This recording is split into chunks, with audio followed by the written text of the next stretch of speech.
గురుగారు మొదటి సందేహాన్ని చూద్దామండి. ఈమెయిల్ ద్వారా సుమా గారు పంపించారు.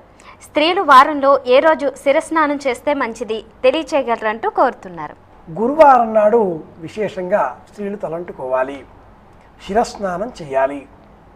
కొన్ని ప్రాంతాలలో గురువారానికి లక్ష్మీవారము అని పేరు. తిరుపతిలో వెలిసిన శ్రీ వెంకటేశ్వర స్వామి వారికి కూడా గురువారం నాడే నిజపాద దర్శనం అన్న పేరుతో ఆభరణాలన్నింటినీ కూడా తొలగించి శుక్రవారం నాడు అభిషేకం చేస్తారు. నిజానికి గురువారం నాడు తలంటుకోవడం వల్ల అష్టైశ్వర్యములు ఆయురారోగ్యం లభిస్తాయి అంటూ జ్యోతిష శాస్త్రం వివరిస్తుంది.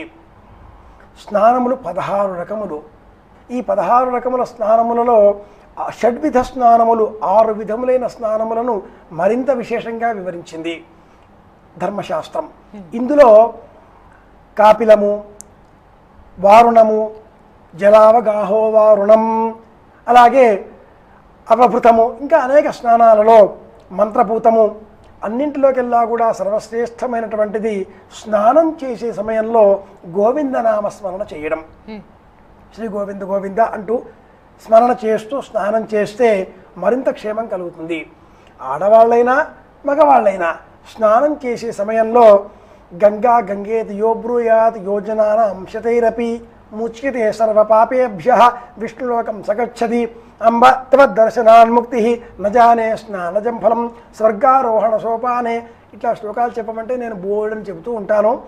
శ్లోకాలు వస్తే చెబుతాం, లేని పక్షంలో గోవింద గోవింద మాధవ కేశవ కృష్ణ హృషికేశ అచ్యుతానంద జనార్దన అంటూ నామాలు చెబుతూ స్నానం చేస్తే అది మంత్రభూతమైనటువంటి స్నానము.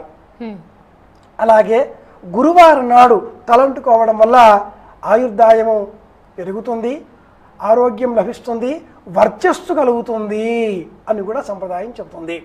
మిగతా అన్ని రోజులలో కూడా కంఠస్నానం చేయవచ్చును. ఆరోగ్య స్థితిని అనుసరించి నడుము వరకు ఉండే మిగతా భాగం కూడా తలుపుకొని స్నానం చేయవచ్చును. తడిగుడ్డతో దేహమంతా కూడా తుడుచుకుని స్నానం చేయవచ్చును. భస్మాన్ని దేహమంతా కూడా రాచుకుంటే కూడా స్నానం అవుతుంది.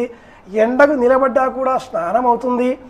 ఇలాగే ఆవు నడుచుకుంటూ పోయే సమయంలో ఎగసిన ధూళిని గోవు పాదముల కింద ఆ గిట్టల కింద వచ్చేటటువంటి ధూళిని దేహమంతా అలుచుకుంటే కూడా స్నానం అవుతుంది. ఇలాగ కాపిలం అంటారు. 6 విధాల స్నానాలు ఉన్నాయి. స్త్రీలు అన్న ప్రశ్నకి సమాధానం మట్టుకు గురువారం నాడు సర్వశ్రేష్టం.